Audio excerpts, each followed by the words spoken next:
Hi dear students, TN MBBS BDS உடைய counselling first round வந்து நமக்கு முடிஞ்சிருக்கு. எந்த பிரச்சனையும் இல்லை. அவங்களுக்கு ஃபைனல் ரிசல்ட் ரிலீஸ் பண்ணி அலாட்மெண்ட் ஆர்டரையுமே டவுன்லோட் பண்ணி எடுத்துக்கிட சொல்லிட்டாங்க. அவங்க காலேஜில் போய் ரிப்போர்ட் பண்ணக்கூடிய டைம் வந்து செப்டம்பர் 5th வரைக்கும் சொல்லியிருக்காங்க. ஸோ நம்மளுக்கு சாலிடாக நம்மளுக்கு ஏற்கனவே கிடைச்ச நியூஸ் படி ஃபர்ஸ்ட் ரவுண்ட் MBBS BDS முடிஞ்ச உடனே பேராமெடிக்கலோட 19 டிகிரி கோர்சஸ்க்கு வந்து ஸ்டார்ட் பண்ணுவாங்க. ஸோ நீங்கள் யாருமே வந்து பேனிக் ஆக வேண்டாம், பயப்பட வேண்டாம். நம்மளுக்கு கவுன்சிலிங்லாம் போஸ்ட்பாண்ட் ஆகாது. நம்மளுக்கு எப்போ வந்து கவுன்சிலிங் ஷெட்யூல் வந்து ரிலீஸ் பண்ணுவாங்க இந்த 19 டிகிரிக்கும் ஃபார்மா டிக்கும் அப்படின்னு பார்த்தீங்கன்னா நம்மளுக்கு நெக்ஸ்ட், அதாவது இந்த கம்மிங் மண்டேல இருந்து நம்மளுக்கு எப்பனாலும் ரிலீஸ் பண்ணலாம். MBBS BDS உடைய அப்டேட் எல்லாம் நோட்டிபிகேஷன் ரிலீஸ் பண்ண இனி எந்த ப்ராசஸும் இல்லை. அவங்கள வந்து காலேஜ்ல போய் ரிப்போர்ட் பண்ணதுக்கு அப்புறம் தான் செகண்ட் ரவுண்டுடைய ஷெட்யூல் அவங்களுக்கு ரிலீஸ் பண்ணுவாங்க. ஸோ நம்மளுடைய ஷெட்யூல் வந்து நாளைக்குல இருந்து பார்க்கலாம். கண்டிப்பா நம்மளுக்கு ரிலீஸ் பண்றதுக்கு நிறைய வாய்ப்புகள் இருக்கு. கவுன்சிலிங் எப்போ நடக்கும் அப்படின்னு கேட்டீங்கன்னா செப்டம்பர் 9th மேலதான் நம்மளுக்கு ஃபர்ஸ்ட் ரவுண்ட் அண்ட் ஜெனரல் கேட்டகரிக்கு வந்து ஸ்டார்ட் பண்ணுவாங்க. ஏன் அப்படின்னா தனுவாஸுடைய கவுன்சிலிங் வந்து 7ஆம் தேதியோட முடிய போகுது. ஸோ கவுன்சிலிங் வந்து நீங்க எப்படி அட்டென்ட் பண்ணணும், நம்மளுக்கு கவுன்சிலிங் ஷெட்யூலுமே பாத்தீங்கன்னா ஒவ்வொரு ரவுண்டுக்கு இப்போ MBBSக்கு எப்படி ஃபர்ஸ்ட் ரவுண்டுக்கு கவுன்சிலிங் ஷெட்யூல் கொடுத்துருக்காங்க, அவங்க காலேஜ்ல போய் ரிப்போர்ட் பண்ணதுக்கு அப்புறம் தான் செகண்ட் ரவுண்டுடைய counselling schedule time table release பண்ணுவாங்க. அதே மாதிரிதான் நம்மளுடைய 19 டிகிரி கோர்சஸுக்கும் ஃபர்ஸ்ட் ரவுண்டுடைய counselling schedule time table release பண்ணுவாங்க. அதே மாதிரி கவுன்சிலிங் லிங்க் வந்து இந்த மாதிரி தான் நம்மளுக்கு வந்து நோட்டிபிகேஷன் மூலமா தெரியப்படுத்துவாங்க. ஸோ அதை கிளிக் பண்ணி தான் நம்ம கவுன்சிலிங்கும் அட்டென்ட் பண்ணணும். எந்த எஸ்எம்எஸோ மெயிலோ வராது.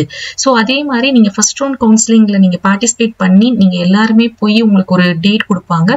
காலேஜ்ல போய் ரிப்போர்ட் பண்ணி முடிச்சதுக்கு அப்புறம் தான் செகண்ட் ரவுண்டுடைய கவுன்சிலிங் ஷெட்யூல் ரிலீஸ் பண்ணுவாங்க. ரிலீஸ் பண்ணதுக்கு அப்புறம் நம்மளுக்கு லிங்க் வந்து கொடுப்பாங்க. இப்படிதான் கவுன்சிலிங் வந்து நடக்கும்.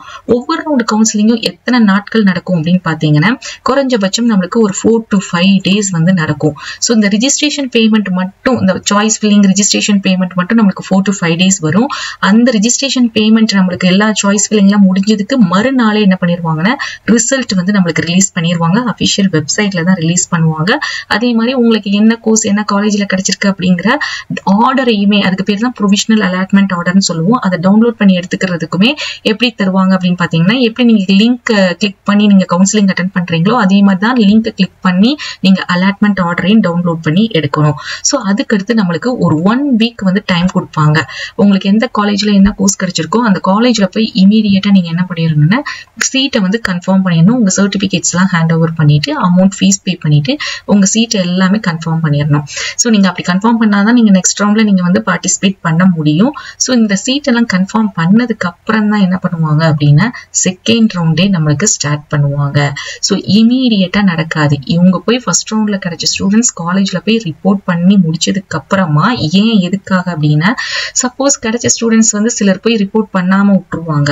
ஸோ அந்த சீட்ஸ் வந்து வேக்கண்டா இருக்கும். அந்த மீதி இருக்கிற சீட்ஸ் தான் செகண்ட் ரவுண்ட்ல நம்மளுக்கு வரும். அதனால இந்த ப்ராசஸ் ஃபர்ஸ்ட் ரவுண்ட்ல எல்லாரும் போய் காலேஜ்ல போய் சீட்டை கன்ஃபார்ம் பண்ணதுக்கு அப்புறம் தான் செகண்ட் ரவுண்ட் நம்மளுக்கு ஸ்டார்ட் பண்ணுவாங்க. செகண்ட் ரவுண்டும் நம்மளுக்கு அஃபிஷியல் வெப்சைட்ல கவுன்சிலிங் லிங்க் கொடுப்பாங்க. அந்த லிங்கை கிளிக் பண்ணி தான் நம்ம என்ன பண்ணணும்னா பார்ட்டிசிபேட் பண்ணணும். இந்த மாதிரி தான் எல்லா ரவுண்ட்ஸுமே நம்மளுக்கு நடக்கும். ஸோ குறைஞ்சபட்சம் உங்களுக்கு பாத்தீங்கன்னா ஒரு ரவுண்டு மட்டும் 8 days நம்மளுக்கு நடக்கும். 4 to 5 days வந்து உங்களுக்கு என்ன நடக்கும் அப்படின்னு பாத்தீங்கன்னா choice filling registration payment process வந்து நடக்கும். உங்களுக்கு இந்த டேட்டை பார்த்து நீங்க கால்குலேட் பண்ணிக்கலாம். இமீடியட்டா ரிசல்ட் வந்து நம்மளுக்கு ரிலீஸ் பண்ணிடுவாங்க. ஸோ மை டியர் ஸ்டூடெண்ட்ஸ், இந்த மாதிரி தான் நம்மளுக்கு கவுன்சிலிங் சாய்ஸ் ஃபில்லிங் எல்லாமே நடக்கும். இதுதான் ப்ராசஸ். ஒவ்வொரு ரவுண்ட் கவுன்சிலிங் முடிஞ்சதுக்கு அப்புறம் தான் அடுத்த ரவுண்ட் ஸ்டார்ட் பண்ணுவாங்க.